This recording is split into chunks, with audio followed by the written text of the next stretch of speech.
Que la commune interdise aux Réunionnais de se retrouver sur les plages pour fêter la Saint-Sylvestre. Et enfin, que nous assurons notre mission de sécurité uniquement.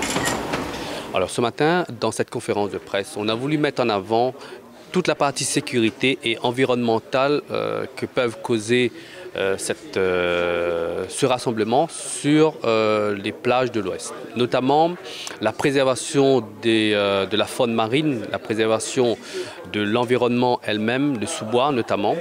Et en matière de sécurité, on met souvent l'accent, comme je l'ai dit, sur la phrase de la préfecture, celui qui boit ne conduit pas.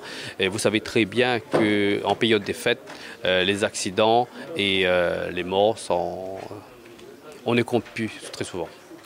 Il faut limiter les accidents, il faut limiter les décès qu'on peut trouver sur la route.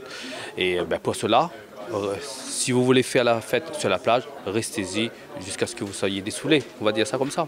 Le SDIS, donc les sapeurs-pompiers, comme les années précédentes, accompagnent la commune de Saint-Paul sur cet événement particulier et exceptionnel tant par le nombre de personnes que par son étendue.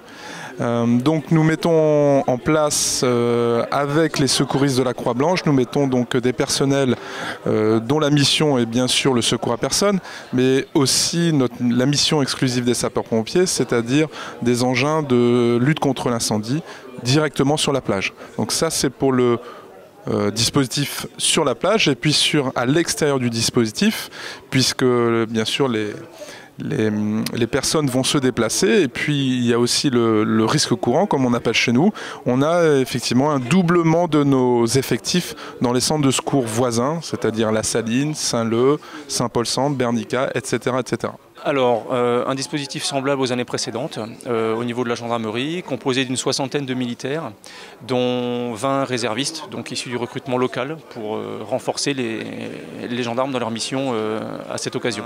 C'est la mission commune et propre à la gendarmerie en permanence, donc une mission de sécurisation des personnes et des biens, de lutte contre les violences et contre les vols, principalement, tout au long de la nuit. Ce sera des dispositifs coordonnés, un dispositif coordonné, donc avec des patrouilles en véhicule et à pied, je vous l'ai dit, de Bouc-en-Canotte jusqu'à la Saline-les-Bains et en permanence. Donc il y aura toujours des patrouilles à pied ou en véhicule en permanence.